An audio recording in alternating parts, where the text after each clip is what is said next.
할렐루야, 할렐루야. 한 주간 평안하셨습니까? 우리 옆에 있는 분들과 그렇게 인사하겠습니다. 당신이 있어서 행복합니다. 우리 인사하겠습니다.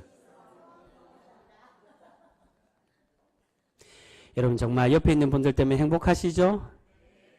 여러분 우리가 그렇게 믿음의 가족, 믿음의 동력자가 함께 예배 드릴 수 있는 것이 은혜이고 복임을 믿고 고백하는 성도 되실 수 있기를 바랍니다. 그렇게 우리가 항상 감사하며 서로를 위해 축복하며 살아가는 복된 성도가 될 때 하나님이 우리를 기뻐 받으시고 우리를 칭찬하여 주실 줄 믿습니다. 그런 복된 성도 모두가 되실 수 있기를 주님의 이름으로 축복합니다. 여러분 혹시 마시멜로 실험이라는 실험을 혹시 아십니까? 혹시 들어보신 분이 있으신가요? 여러분 마시멜로는 우리나라 아이들은 잘 먹지 않는 간식이지만 외국 아이들이 자주 먹는 간식입니다. 우리는 조금 생소하지만 주로 마시멜로를 어떻게 하냐면 초코파이 안에 들어있는 하얀 크림같이 이제 찐득한 그것이 마시멜로입니다. 1966년에 미국 스탠포드 대학의 월터 미셸 교수가 4세에서 6세 아이들에게 실시한 심리 실험이 있는데 이 실험을 마시멜로 실험이라고 합니다. 이 실험의 내용은 이렇습니다. 여러 아이들을 각자의 방에 혼자서 있게 하고 그 아이 각자에게 마시멜로 하나씩을 주었습니다. 그리고 15분 동안 이 마시멜로를 먹지 않고 참고 기다리면 나중에 15분 후에 자신이 와서 하나를 더 주어서 2개를 주겠다라고 그렇게 약속을 했습니다. 근데 그 결과가 어떻게 됐을까요? 아이들이기 때문에 당연히 어떤 아이들은 참지 못하고 그 한계에 있는 눈앞에 있는 그 마시멜로를 먹은 아이들도 있었고요. 또한 어떤 아이들은 15분을 꼭 참아서 마시멜로를 2개 받은 아이도 있었다는 것입니다. 이 실험은 이런 유아기 때 참고 기다리는 아이들과 그렇지 못한 아이들의 정서가 삶에 어떤 영향을 끼치는지를 조사하는 그러한 실험이었습니다. 그래서 오랜 시간이 지나고 10년과 20, 30년 훨씬 지난 시간 동안 이 아이들을 추적 조사해서 아이들의 성장 모습이 어떻게 달라졌는지를 조사를 했는데 그 결과가 참 놀랍게도 참고 기다리던 아이들은 나중에 학교 성적이나 직장과 대부분의 삶에서 성공을 했지만 그와 반대로 당장 눈앞에 있는 것을 기회라고 생각하고 인내하지 못한 아이들은 직장이나 대인관계에서 성공적이지 못한 결과를 보였다는 것입니다. 이 실험은 어린 시절의 자기 통제와 충동 조절이 미래의 성공과 깊은 관련이 있음을 우리에게 보여주고 있습니다. 여러분 오늘 본문에 나오는 다윗 또한 마찬가지입니다. 다윗은 자신에게 온 기회를 기회라고 생각하지 않고 이 기회보다 하나님의 때를 기다리고 하나님의 참뜻이 무엇인지를 잘 분별함으로 하나님의 위대한 왕으로 세워져 가고 있는 것을 볼 수 있습니다. 오늘 우리가 함께 읽은 26장의 말씀에서는 다윗이 사울의 목숨을 2번째로 살려주는 이야기가 소개되고 있습니다. 우리가 함께 살펴보진 않았지만 이전 작년 말에 우리가 24장의 말씀 우리가 함께 나누었습니다. 24장에 보시면 사울이 엔게디 광야에 있던 다윗을 쫓아 다윗을 죽이려고 했습니다. 그런데 잠시 배가 아파서 볼일을 보기 위해 그 엔게디 광야 중에 엔게디 동굴에 혼자 들어갔을 때 다윗은 사울의 옷자락만 자르고 사울을 해하지 않고 살려주었습니다. 사울은 그런 다윗의 의로운 모습을 보고 다윗을 인정하고 다윗이 자신을 해하지 않는 사람임을 깨닫게 되었습니다. 하지만 사울과 다윗이 잠깐 그렇게 화해한 것처럼 보였지만 여전히 사울은 다윗을 미워하고 다윗을 죽이려고 하였습니다. 그래서 오늘 본문에 다윗이 십광야 그 중에서 하길라 산에 숨어 있을 때 그곳 사람들 23장에 나왔던 그 위기가 똑같이 이어지고 있습니다. 십광야에 있는 사람들은 바로 다윗과 같은 동족인 유다지파 사람들입니다. 이 유다지파 사람들이 다시금 사울에게 밀고하여 다윗을 죽이려고 하고 있습니다. 그래서 사울은 다시 다윗을 죽이기 위해 3,000명의 군사를 이끌고 하길라 산길에 진을 쳐서 다윗을 기다리고 있었습니다. 이렇게 다윗을 붙잡기 위해서 진을 치고 잠을 자고 있던 사울을 다윗은 그의 부하를 데리고 사울을 찾아가게 되었습니다. 우리 그 말씀 보겠습니다. 6절 말씀입니다. 우리 6절 말씀 같이 읽습니다. 시작. 이에 다윗이 햇사람 아히멜렉과 스루야의 아들 요압의 아우 아비새에게 물어 이르되 누가 나와 더불어 진영에 내려가서 사울에게 이르겠느냐 하니 아비새가 이르되 내가 함께 가겠나이다. 아멘. 다윗은 요압의 동생인 아비새를 데리고 사울을 함께 찾아가게 되었습니다. 아비새는 누구의 아들이라고 말합니까? 스루야의 아들이라고 소개하는데 이 스루야가 누구냐면 다윗의 누이였다는 겁니다. 즉 다윗과 아비새의 관계가 어떤 관계입니까? 조카와 삼촌 관계였습니다. 이 아비새는 이후의 말씀에도 계속 우리에게 소개하고 있지만 다윗의 충성스러운 부하였고 또한 용맹한 사람이었다라고 성경은 우리에게 기록을 하고 있습니다. 하지만 그가 오늘 말씀에서처럼 감정의 숨김이었고 또한 본능적인 그러한 사람임을 우리에게 보여주고 있습니다. 오늘 이 아비새가 나오는 것은 다윗과 다른 결정을 하는 사람. 이 아비새는 본능적으로 자신이 느낀 대로 지금 있는 순간에 눈에 보이는 것에 결정하는 사람이지만 그러나 다윗은 그렇지 않았음을 우리에게 서로 비교하며 보여주고 있습니다. 그래서 지금 부하들과 함께 잠을 자고 있던 사울을 이 아비새는 기회가 왔을 때 죽여야 된다라고 다윗을 설득하고 있습니다. 우리 그 말씀 보겠습니다. 8절 말씀입니다. 8절 말씀 같이 읽습니다. 시작.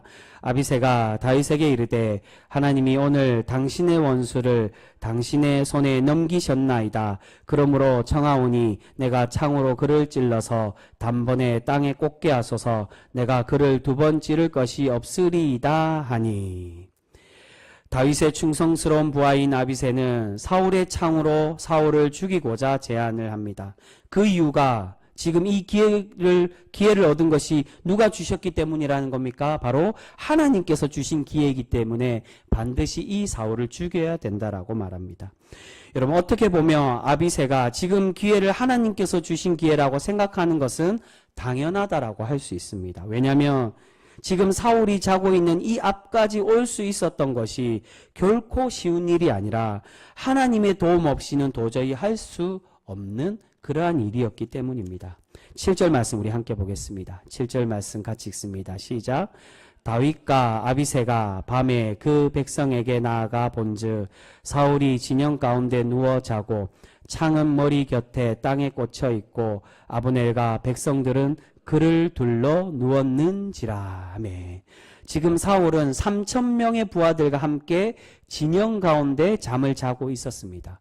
그것도 그 진영 한가운데 있을 뿐만이 아니라 사울 주위에 누가 지키고 있습니까? 그의 부하들이 둥그렇게 둘러 누워서 함께 사울과 함께 자며 사울을 지키고 있었다는 겁니다. 결코 지금의 기회가 쉽게 얻을 수 있는 기회가 아니었음을 우리에게 말씀합니다. 그 3,000명의 모든 부하들을 뚫고 몰래 숨어 들어가서 그의 경호대가 사울을 둘러싸서 함께 있는데도 그것을 아무도 모르고 다윗이 사울 앞까지 갔다는 겁니다. 그렇기에 아비새는 지금의 이 기회가 하나님께서 주신 기회라고 여기게 되었던 것입니다. 여러분 여기서 왜 사울과 사울의 부하들이 다윗과 아비새가 가장 가까이 깊은 곳까지 오는 것도 모르고 잠을 자고 있었을까요? 그것은 바로 하나님께서 이들에게 깊은 잠을 주셨기 때문이라는 겁니다. 그 말씀이 12절에 나오고 있습니다. 12절 말씀 우리 같이 읽겠습니다. 시작. 다윗이 사울의 머리 곁에서 창과 물병을 가지고 떠나가되 아무도 보거나 눈치채지 못하고 깨어있는 사람도 없었으니 이는 여호와께서 그들을 깊이 잠들게 하셨으므로 그들이 다 잠들어 있었기 때문이었더라. 아멘. 여러분 다윗이 3,000명의 군사가 있는 진영 한가운데서 잠을 자고 있는 사울 앞까지 갈 수 있었던 것이 바로 하나님께서 깊은 잠을 주셨기 때문에 가능하다라고 말씀합니다. 이런 어려운 기회를 얻었기 때문에 아비새는 당연히 이 기회가 하나님께서 주신 기회라고 생각하게 되었던 것입니다. 그런데 여러분 이런 좋은 기회를 얻은 다윗은 어떻게 결정하고 있습니까? 이 기회를 쉽게 생각하지 않고 순간의 감정이나 상황의 모습만을 보고 판단하는 것이 아니라 다윗은 지금 하나님의 마음으로 하나님의 뜻이 과연 무엇인지를 깊이 고민하고 결정하고 있다는 것입니다. 우리 11절 말씀 같이 읽겠습니다. 11절의 말씀입니다. 우리 같이 읽습니다. 시작. 내가 손을 들어 여호와의 기름 부음 받은 자를 치는 것을 여호와께서 금하시나니 너는 그의 머리 곁에 있는 창과 물병만 가지고 가자 하고. 아멘. 다윗은 지금의 상황의 기회보다 하나님의 말씀대로 신앙의 원칙과 원리대로 그렇게 행동을 하고 있습니다. 선지자와 제사장과 왕과 같은 사람은 하나님께서 기름 부어서 택하신 사람이기에 사람이 함부로 판단하거나 그의 목숨을 결정하는 것이 옳지 않다라고 생각하고 있었다는 겁니다. 그래서 자신의 인간적인 판단과 결정이 아닌 하나님께서 언젠가는 갚아주시고 자신의 인생을 책임져 주실 것임을 믿고 의지하고 있었다는 것입니다. 그러니까 자신의 힘으로 이 기회를 얻었지만 이 기회가 설령 하나님께서 주신 기회일지라도 내가 하는 것이 아니라 하나님께서 택하시고 세우셨기 때문에 언젠가는 그가 의롭지 못하다며 하나님께서 그를 심판하시고 책임져 주시며 갚아 주실 것이라고 다윗은 생각하고 있었다는 겁니다. 그 말씀이 10절에 나오고 있습니다. 우리 10절 말씀 같이 읽습니다. 시작. 다윗이 또 이르되 여호와께서 살아 계심을 두고 맹세하노니 여호와께서 그를 치시리니 혹은 죽을 날이 이르거나 또는 전장에 나가서 망하리라. 아멘. 다윗은 사울이 하나님께서 세우신 사람이기에 자신이 결정하고 자신의 의지대로 하지 않아도 하나님께서 분명히 그가 의롭지 못하면 그를 치셔서 죽게 하시거나 또는 전쟁터에서 심판하실 것이라고 그렇게 믿고 있었습니다. 지금 다윗의 이 고백처럼 결국 나중에 마지막에 가서 어떻게 됩니까? 하나님은 결국 사울이 길보아 산에서 블레셋과의 전투에 죽게 하심으로 다윗의 이 억울함을 갚아주고 계시는 것을 볼 수 있습니다. 다윗은 이렇게 자신의 힘으로 원수를 갚고 악을 처단하지 않아도 하나님께서 갚아주실 것을 믿고 의지했기 때문에 하나님께서는 다윗을 이스라엘의 위대한 왕으로 세워가시고 대신에 사울은 친히 심판하고 계시는 것을 볼 수 있습니다. 여러분, 분명 사울과 군사들을 잠들게 하시고 사울을 죽일 수 있도록 기회를 주신 분은 하나님이셨습니다. 그런데 이 기회를 다윗이 당연하게 여기고 사울을 자신의 힘으로 처단했다면 과연 그 결과가 어떻게 되었을까요? 하나님은 그 모습을 결코 아름답게 보시지 않으시고 나중에 결국 그 피 흘림의 값을 치르도록 하시고 다윗을 정당한 왕으로 세움받지 못하도록 그렇게 만드셨을 것입니다. 이 기회를 주신 분이 하나님이셔도 그가 선택하는 그 결정과 과정이, 신앙에 살아가는 그 과정이, 그 방법이 옳지 않았다면 하나님은 다윗을 분명히 책망하셨을 거라는 겁니다. 그 말씀이 바로 우리 직전에 살펴본 25장에 나오는 다윗과 나발의 관계의 말씀이라고 할 수 있습니다. 나발은 다윗을 모욕했습니다. 그러한 나중에 기름 부음 받고 다윗도 분명히 나중에 하나님의 왕으로 세워질 것이라고 사무엘에게 기름 부음 받은 사람이었습니다. 그런데 그런 기름 부음 받은 다윗을 모욕하고 그렇게 천대했던 나발을 다윗이 처단하는 거 당연하게끔 그렇게 여길 수도 있었을 것입니다. 그러나 나발의 아내를 통하여 하나님의 지혜를 주셔서 그를 무지하게 죽이는 것, 동족을, 이 유다 지파의 그러한 집안의 어른을 죽이는 것이 옳지 않다라고 다윗을 설득했을 때 다윗이 그것이 옳다라고, 내가 잘못했으며 죄를 범하였을 것이라고 그렇게 회개하며 나발을 그가 스스로 죽이지 않고 있는 것을 볼 수 있습니다. 그래서 결국 나발은 그 다윗의 의로운 모습대로 하나님께서 나발이 하나님의 화를 당하여 스스로 죽게 되는 그러한 결과를 낳게 되었다는 것입니다. 여러분, 오늘 말씀은 바로 우리 신앙인들에게 중요한 영적인 교훈을 주는 말씀이라고 할 수 있습니다. 그 교훈이 과연 무엇이냐? 그것은 우리가 하나님의 뜻을 구하고 하나님의 뜻을 찾을 때 그 상황과 모습이 우리에게 유리하게 돌아갈지라도 그 기회를 판단하는 기준이 나의 가치, 나의 결정과 상황의 모습이 아니라 하나님의 말씀의 가치로, 즉 신앙의 상식과 양심으로 결정해야 됨을 우리에게 말씀해 주고 있다는 겁니다. 우리는 흔히 그렇게 생각하기 쉽습니다. 까마귀 날자 배 떨어진다고. 이것이 우리의 상황들이 그렇게 돌아가면 이게 하나님의 뜻이구나. 하나님이 우리에게 기회를 주셨구나. 지금 이 다윗의 모습처럼 우리는 아비새의 결정처럼 그렇게 쉽게 판단하고 결정할 때가 많이 있다는 겁니다. 여러분, 많은 신앙인들이 하나님의 뜻을 알기를 원하고 하나님의 뜻을 보여달라고 기도합니다. 그런데 그 뜻을 찾는 방법이 기도에서 마음에 확신이 오거나 또는 기도 이후에 우리의 상황이 인도되는 대로 결정하는 것이 하나님의 뜻이라고 쉽게 판단을 할 때가 많이 있습니다. 그런데 여러분, 때로는 하나님께서 분명히 그렇게 보여주시고 그렇게 역사하실 때도 있지만, 그러나 많은 경우 중요한 것은 그렇게 기도의 응답을 받고 상황이 열리는 것이 결코 하나님의 뜻이 아닐 때도 분명히 많이 있음을 우리는 기억해야 됩니다. 때로는 많은 경우 마음의 확신은 어떤 겁니까? 우리의 감정에서 나오는 결과이고, 또한 상황이 열리는 것도 우연의 일치일 수도 있다는 겁니다. 그렇게 우리가 하나님의 뜻을 찾는 가장 지혜로운 방법은 하나님의 말씀의 정신에 맞추어서 양심과 상식에 맞게 결정하고 행동해야 됨을 우리에게 말씀해 주고 있다는 겁니다. 여러분, 여러 번 말씀드리지만 우리 하나님은 우리의 상식을 뛰어넘는 분이시지 상식 이하의 하나님이 결코 아니시라는 겁니다. 때로는 우리의 상식을 뛰어넘는 결정을 하실 때도 있지만, 우리를 그렇게 인도하실 때도 분명히 있지만, 그러나 대부분은 상식에 맞게 우리의 양심에 합당하게 결정하고 행동하게끔 그렇게 우리를 인도하신다는 겁니다. 여러분, 우리가 분명히 기억해야 될 것은 기적이 일어나고 환상을 보아도 그것이 하나님의 뜻이 분명히 아닐 때도 있습니다. 우리가 그렇게 이상에만 집중하다 보면 나의 판단과 행동이 하나님의 말씀에 합당한 것인지, 또한 양심에 따라 행동하고 있는지 고민해야 됨을 오늘 말씀은 우리에게 그렇게 경고하고 있습니다. 바로 나중에 28장에 보면 바로 우리에게 동일한 그러한 결과의 모습을 소개합니다. 28장에 보면 사울이 자신의 앞날이 어떻게 될 건지를 알기 위해서 엔돌에 신접한 여인을 찾아가서 죽은 사무엘의 영혼을 그렇게 만날 수 있도록 이 여인을 찾아가서 도움을 받게 됩니다. 그런데 그 결과가 어떻게 됩니까?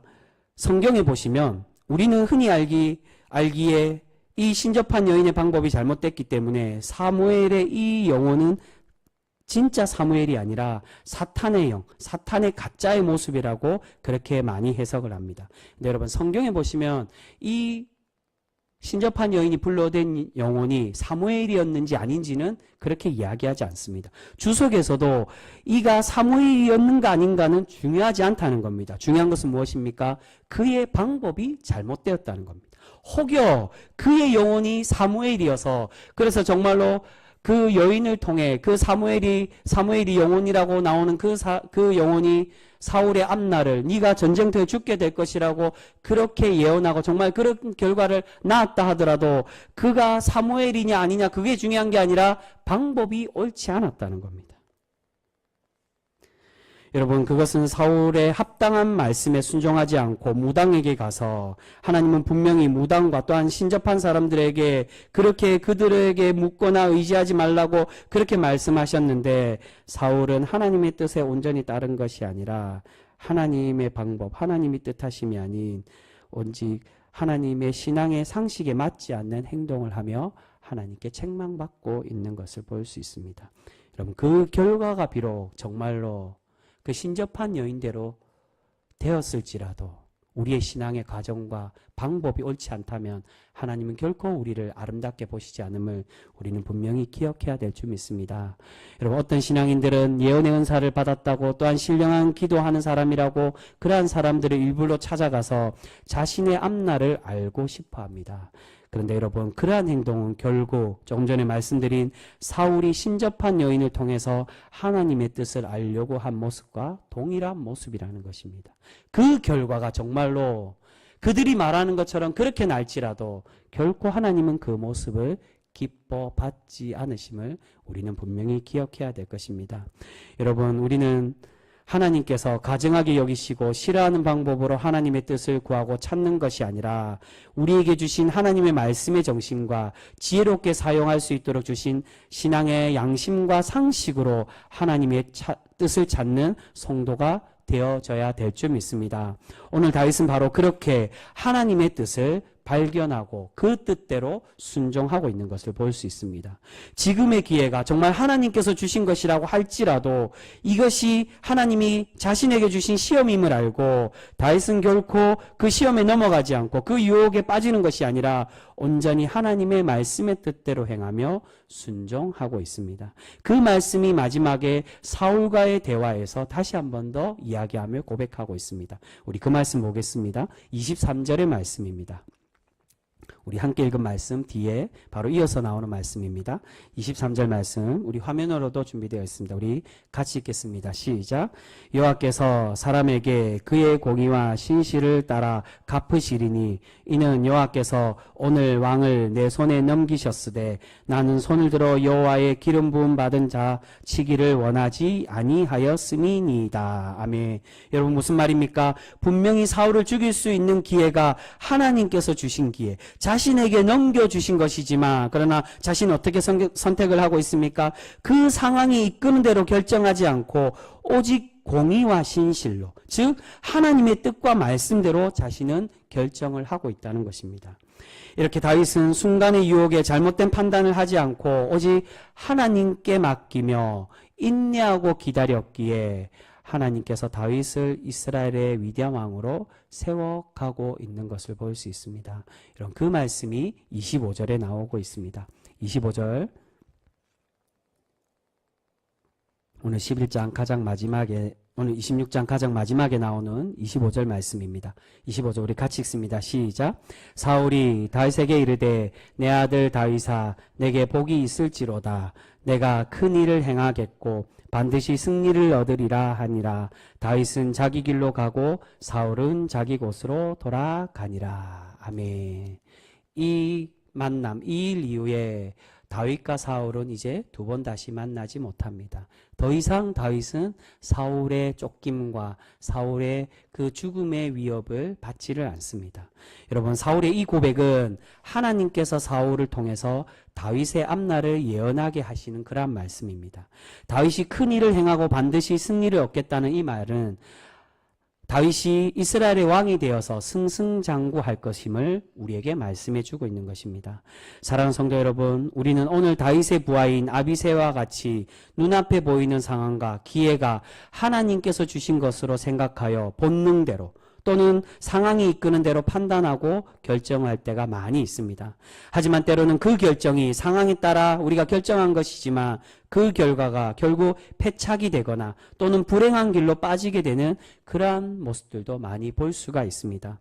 여러분 우리의 문제와 우리의 고난이 아무리 우리를 옥죄이고 우리를 어렵게 할지라도 우리는 결코 우리의 감정과 우리의 생각대로 결정하는 것이 아니라 하나님께서 주신 마음과 하나님의 선한 말씀대로 판단하고 결정하는 그런 성도가 되어져야 될 줄 믿습니다. 우리가 그렇게 내가 편하고 내가 유리한 방법으로 결정하는 것이 아닌 오직 하나님의 방법으로 우리가 참고 인내하면 하나님께서는 언젠가는 갚아주시고 언젠가는 해결하여 주실 줄 믿으며 우리가 하나님을 의지하며 살아가는 그런 복된 성도 우리 모두가 되실 수 있기를 소망합니다. 여러분 때로는 우리가 다윗이 겪는 고난과 같이 우리를 힘들게 하는 그러한 사람들도 있습니다. 누가 봐도 하나님께 책망받아야 하는 그러한 사람이 있을 수 있다는 것입니다. 하지만 중요한 것은 아무리 우리에게 그렇게 그러한 사람들이 있다고 하더라도 우리가 쉽게 판단하여 우리의 쉬운 방법으로 그 사람을 대하거나 정죄하는 것이 아니라 오늘 다윗이 보여주고 있는 이 말씀의 가치, 이 말씀의 방법, 하나님의 참된 신앙인의 선택, 그가 앞에 장 나발을 결코 자신의 권력과 힘으로 판단하고 죽이지 않았던 것처럼 또한 마찬가지로 사실 다윗은 굉장히 지금 마음이 피폐한 가운데 있습니다. 자신이 의지했던 그 스승이었던 사무엘이 죽고 계속 사울에게 쫓기는 이 가운데 내가 이 순간에 선택하면 내가 편해지지 않을까 그러한 고민과 그러한 유혹들도 분명히 있었을 것입니다. 그러나 그럼에도 불구하고 다윗은 그 유혹에 빠지지 않고 그 쉬운 방법이 아닌 오직 모든 선택과 자신의 모든 인생을 하나님께 내어 맡기고 하나님께서 갚아주심을 믿고 살아갈 때 하나님이 다윗을 지켜주시고 그를 위대한 왕으로 세워가고 계시는 줄 믿습니다. 여러분, 우리가 그렇게 하나님이 뜻대로 순종하며 살아갈 때 하나님께서 우리에게도 동일하게 우리를 기뻐 받으시고 날마다 우리를 갚아주시며 우리에게 복 내려 주실 줄 믿습니다. 아무쪼록 우리가 그러한 복된 성도로 날마다 살아가는 우리 귀한 주님의 병성교회 모두가 되실 수 있기를 주님의 이름으로 축복합니다. 기도하겠습니다.